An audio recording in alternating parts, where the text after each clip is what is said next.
हमने एक पिछला एक वीडियो अपलोड किया था ना। और उस क्लास में या उस वीडियो में आपने एक्सेल में जो बेसिक कैलकुलेशन होती है, जैसे रो क्या है, कॉलम क्या है, आप मल्टीप्लाई किस तरीके से करें, डिवाइड किस तरीके से करें, तो ये चीज़ आपने सीख ली थी। ठीक है। इसमें एक आपको प्रैक्टिकली वे दिखाते हैं, जैसे आप कोई स्कूल वगैरह चलाते हैं या कोई इंस्टीट्यूट वगैरह कोई भी है ना, या फिर आपकी कोई कंपनी है जिसमें एम्प्लॉय है, तो आप उनकी अटेंडेंस का जो डेटा है वो एक्सेल में रखना चाहते हो। ठीक है। आप डे वाइज डेट वाइज, तो आप किस तरीके से उसको मैनेज कर सकते हो कि आप उनकी अटेंडेंस किस तरीके से निकाल सकते हो, उनके एब्सेंट किस तरीके से निकाल सकते हो, तो वो चीज़ें अपन इस क्लास में देखते हैं। ठीक है। देखो, आप देख पा रहे हो कि मैंने एक्सेल में एक छोटा सा डेटा बना रखा है, बहुत ही ये नॉर्मल सा डेटा है, जिससे आप इस कंसेप्ट को समझने में आपको बहुत आसानी होगी। ठीक है। तो यहाँ पे मैंने स्टूडेंट का डेटा ले रखा है। आप आपके जो कोई एम्प्लॉय हैं, आप उन एम्प्लॉय का डेटा भी ले सकते हो। ठीक है। तो इस तरीके से आप इसमें ये कर सकते हो। ठीक है। तो इसमें क्या करना है आपको कि सिंपल सा आपको ये इस तरीके से डिज़ाइन करना है। तो इसके लिए मैं एक नई सीट ले लेता हूँ। ये लो, मैंने एक नई सीट ले ली। इस तरीके से आपका पूरा जो एक्सेल है वो ब्लैंक होगा।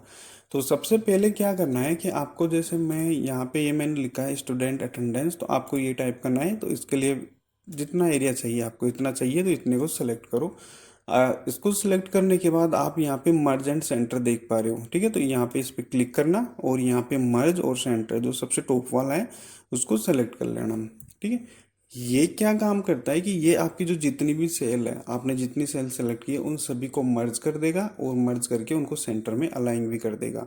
जब भी कोई आप डेटा लिखोगे तो वो सेंटर में अलाइन होके आपको मिलेगा। तो मैं इसको मर्ज एंड सेंटर कर लेता हूँ। अब मैं यहाँ से सिंपल सा स्टूडेंट डेटा लिख देता हूँ। ठीक है।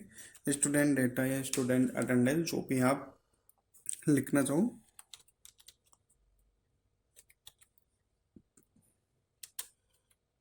ठीक है। मैं स्टूडेंट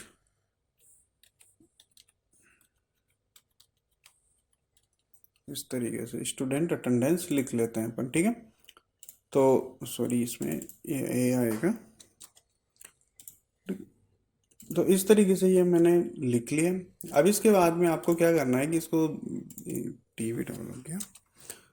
ठीक है। तो इसको क्या करना है आपको, सेंटर में अलाइन करना है। तो इस सॉरी, सेंटर में अलाइन तो है ही, इसकी थोड़ी सी साइज आपको इंक्रीज करनी है। तो आप यहाँ पे ये देख पा रहे हो। ठीक है।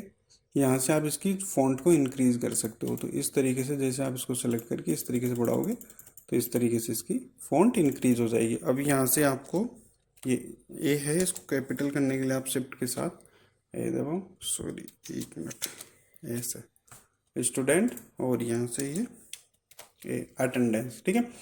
तो अब इसके बाद में आपको क्या करना है, इसको बोल्ड करना है तो आप बोल्ड कर सकते हो इस तरीके से। और यहाँ से आप जो भी कलर लेना चाहो वो कलर ले सकते हो, आपको जो भी अच्छा लगे इस तरीके से।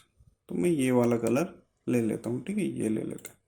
इस तरीके से ये हो गया। आप इसको बैकग्राउंड कलर देना चाहो तो बैकग्राउंड कलर दे सकते हो। तो इसके लिए आपको यहाँ पे आना है और जो भी कलर आपको अच्छा लगे वो यहाँ से ले सकते हो। ठीक है। इस तरीके। और अगर आप इसके चारों तरफ बॉर्डर देना चाहो तो बॉर्डर भी दे सकते हो। इसके लिए आपको क्या करना है, इसको सेलेक्ट करना है और सेलेक्ट करने के बाद यहाँ पे आना है आपको और यहाँ से बॉर्डर देना चाहो तो बॉर्डर दे सकते हो इस तरीके से। अब देख पा रहे हो, ये आपने इस तरीके से तैयार कर लिया।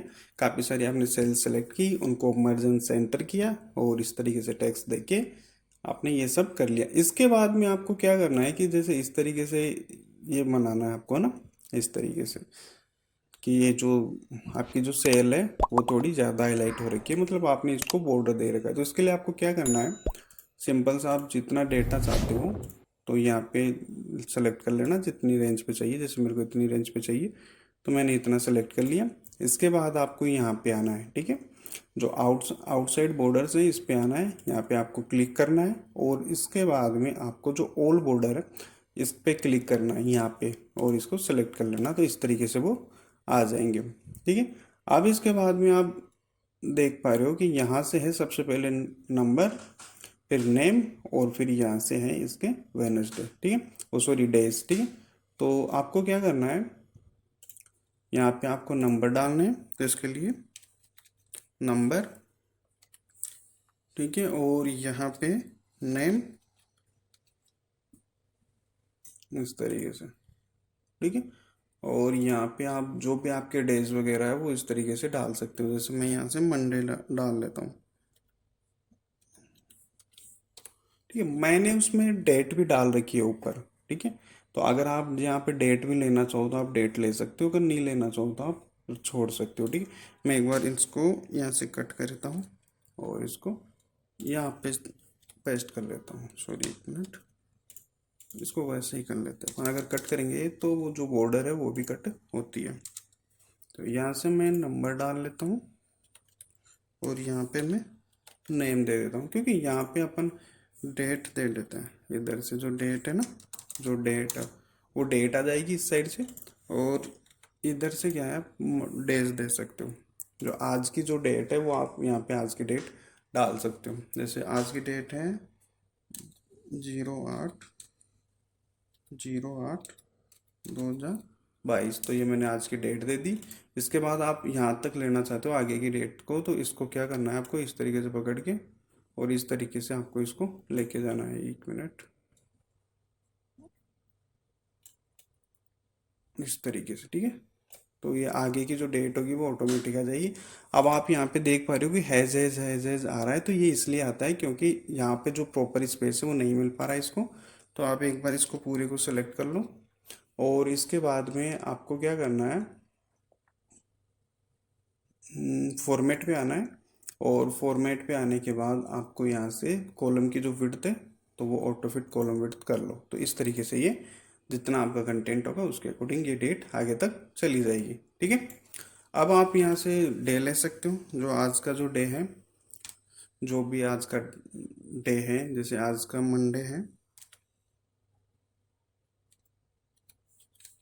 ठीक है। तो यहाँ से मंडे लिया, यहाँ से आप कर्सर को आपको यहाँ पे लाना है इस तरीके से, जैसे प्लस का हो जाए तो आपका जो माउस है उसकी जो लेफ्ट की है उसको दबा के रखना, होल्ड करके रखना। सॉरी, एक बार ये गलत हो गया, तो उसको क्लिक करके रखना है और इस तरीके से अपने को इधर लेके जाना है।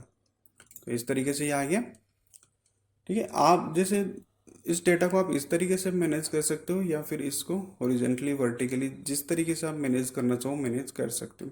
तो इतना आपने ये कर लिया। इसके बाद में आप यहाँ से नंबर डालते हो तो यहाँ से 1 करना, यहाँ से 2 करना और इन दोनों को सेलेक्ट करना, ठीक है।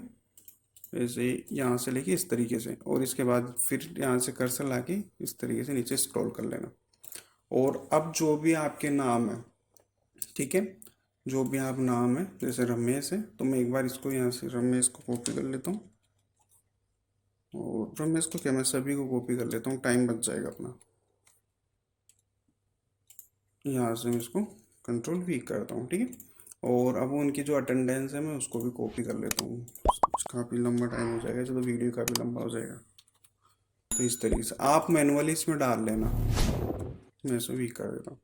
तो अब ये समझ में आ गया आपके कि यहाँ 20 तारीख तक था और इनका जो भी डेटा था, जैसे रमेश था, और रमेश जिस दिन जो प्रेजेंट है उसको P लगा रहे हैं, जिस दिन एब्सेंट है उसको A लगा रहे हैं, ठीक है। और इसमें जैसे हाफ डे वाला भी होगा ना, वो मैं आपको आने वाले जो एडवांस लेक्चर होगा उसमें बताऊंगा कि जैसे उसमें आपको केवल जैसे हॉर्स कैलकुलेट करना है। जैसे 8 हॉर्स की आपका एक एक दिन बनता है, तो किसी ने जैसे हाफ डे करके गए हैं, ठीक है, या फिर किसी ने 2-3 घंटे भरा, तो आप हॉर्स के अकॉर्डिंग उसको पे करना चाहो एम्प्लॉय डेटा में, तो वो इस तरीके से कर सकते हो। ये फिलहाल स्टूडेंट के लिए, जिस दिन आ रहा है उसको P, जिस दिन नहीं आ रहा उसको एब्सेंट लगा रहे, ठीक है। अब आपको क्या करना है, एक छोटा सा फॉर्मेट बनाना है इस तरीके से। तो मैं ये बना हुआ है, इसी को कॉपी कर लेता हूँ, कंट्रोल C करना है और मैं यहाँ से कंट्रोल V करता हूँ। आपको सिंपल सा कुछ नहीं करना, मैं यहाँ से इसको डिलीट कर देता हूँ और इसको भी डिलीट कर देता हूँ। तो जैसे यहाँ पे नाम डाल दिया, यहाँ पे अटेंडेंस और यहाँ पे एब्सेंट, इस तरीके से आपने ले लिया, ठीक है। आपको सिंपल सा ये इस तरीके से फॉर्मेट आपको बना लेना है। अब यहाँ पे जैसे आप अटेंडेंस निकालना चाहते हो तो इसके लिए आपको एक फॉर्मूला यूज़ करना होता है, काउंटिव, ठीक है। काउंटिव क्या फॉर्मूला होता है, किस तरीके से काम करता है, इसकी मैंने एक क्लास ऑलरेडी बना रखी है, तो वो देख लेना, आपको सारी चीज़ें अच्छे से क्लियर हो जाएगी। तो इसके लिए आपको क्या करना है, जैसे यहाँ पे मैं इक्वल्स टू लगाता हूँ और इक्वल्स टू लगाने के बाद आपको यहाँ से काउंटिव लेना है, COUNT काउंट इफ, ठीक है। और टैब देना है। इसके बाद में आपको रेंज सेलेक्ट करनी है। जैसे आपको ये रेंज सेलेक्ट करनी है ना, जैसे इसमें से आपको निकालना है तो आपको क्या करना है, ये रेंज सेलेक्ट करनी है इस तरीके से। तो आपको शिफ्ट दबाना, कंट्रोल दबाना, इस तरीके से आपकी पूरी रेंज हो जाएगी। फिर यहाँ से कोमा लगाना। अब आपको क्या निकालनी है, अटेंडेंस। ठीक है, अटेंडेंस के लिए अपन पी का यूज़ करते हैं, तो आपको ये पी सेलेक्ट कर लेना है और यहाँ से एंटर देना है। अब आप देख पा रहे हो कि इसमें से जितनी भी अटेंडेंस थी, मतलब अटेंड जो रमेश था उसकी जो भी परसेंट थी, ठीक है, सॉरी अटेंडेंस नहीं, परसेंट, जो भी परसेंट थी वो आ गई। ठीक है, इस तरीके। अब आप एब्सेंट निकालना चाहते हो तो सेम तरीके से निकाल सकते हो, इक्वल्स टू लगाना है, COUNT काउंट इफ, और यहाँ से टैब देना है। इसके बाद आपको फिर से ये रेंज सेलेक्ट करनी है, इस तरीके से आपको कोमा लगाना है और यहाँ से आप जैसे उसके एब्सेंट निकालना चाहते हो, एक को सिलेक्ट करो और यहाँ से एंटर दे दो। तो इस तरीके से आप इसमें किसी की भी अटेंडेंस और एब्सेंट निकाल सकते हो। ठीक है, आप टोटल डेज देखना चाहते हो कितने हैं, तो इसके लिए आप टोटल डेज, तो इसके लिए एक अलग फॉर्मूला यूज होता है, इक्वल्स टू और COUNT काउंट ए। ठीक है, टैब दबाना है, आपको ये सारी रेंज सेलेक्ट करनी है इस तरीके से और एंटर देना। तो टोटल डेज थे वो 13 थे, उनमें से रमेश की जो परसेंट है, सॉरी ये अटेंडेंस नहीं, यहाँ पे परसेंट होगा। ठीक है, मैं एक बार इसको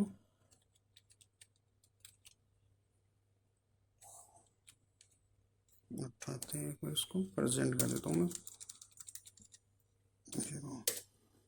ठीक है, तो परसेंट कितनी है 9 और एब्सेंट कितनी है उसकी 4, और टोटल डेज थे 13। तो इस तरीके से आप किसी का भी जैसे अटेंडेंस और वो निकालना चाहो तो इस तरीके से निकाल सकते हो। ठीक है, ये आपको जैसे इसमें क्या होगा कि आपको हर किसी का मैनुअली निकालना पड़ेगा।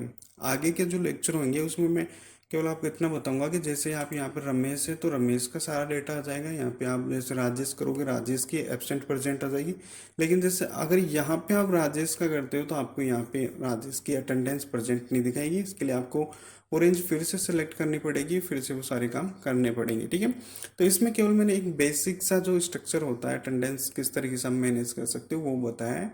ठीक है, और अगर आप इसको एडवांस सीखना चाहते हो तो मेरे इस चैनल को सब्सक्राइब करो।